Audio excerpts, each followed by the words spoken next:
Hi friends, welcome back to our channel. ముందుగా అందరికీ స్వాతంత్ర దినోత్సవ శుభాకాంక్షలు అండి. ఈరోజు మన వీడియోలో పాలకూర పప్పు ఎలా చేయాలో చూద్దాం. ముందుగా పాలకూర కట్టని తీసుకుని చిన్న చిన్న పీసెస్గా కట్ చేసుకోవాలి. నేనైతే 3 పాలకూర కట్టల్ని తీసుకున్నాను 150 గ్రాముల కందిపప్పుకి. ఈ 3 కట్టల్ని కూడా చిన్న చిన్న పీసెస్గా కట్ చేసుకోవాలి.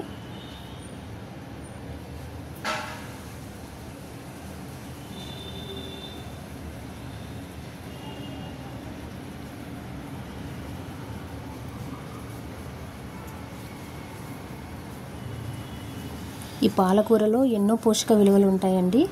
ఐరన్, కాల్షియం అన్నీ ఎక్కువగా ఉంటాయి. కాబట్టి పాలకూర ఎక్కువగా తినడం చాలా మంచిది.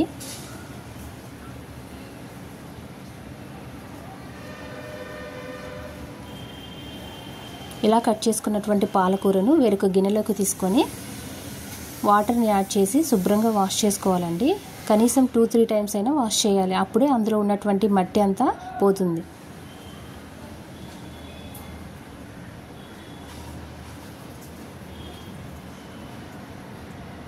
ఇలా వాష్ చేసుకున్నటువంటి పాలకూరని చిల్లుల గిన్నెలు ఉంటాయి కదండి, అందులోకి వేసుకోవాలి. అప్పుడే వాటర్ అంతా కిందకు వచ్చేస్తుంది.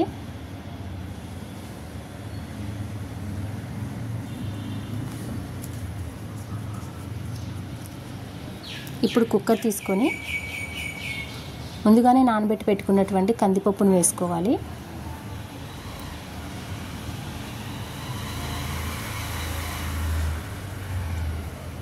అలాగే కట్ చేసి పెట్టుకున్నటువంటి ఆనియన్స్ ముక్కలను,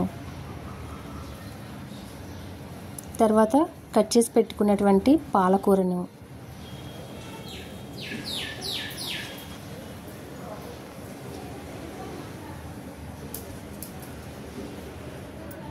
అలాగే వాటర్ని, ఇప్పుడు పసుపు, కారం,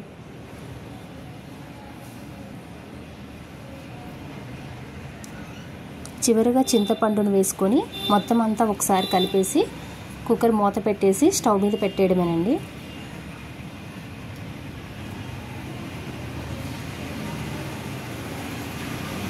ఇప్పుడు పప్పు ఉడికిందండి.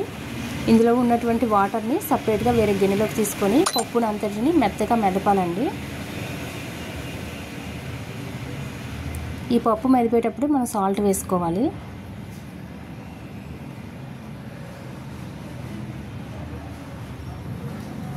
పప్పు మెదిగిపోయిందండి. ఇందులోకి మనం సపరేట్గా తీసుకున్నటువంటి వాటర్ని ఇందులోకి వేసేసుకోవాలి.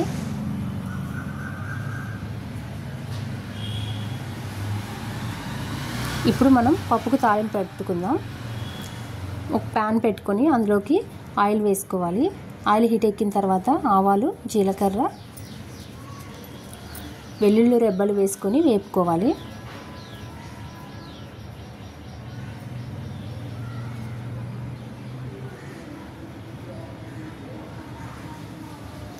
నెక్స్ట్ ఎండుమిర్చి వేసుకొని వేపుకోవాలి.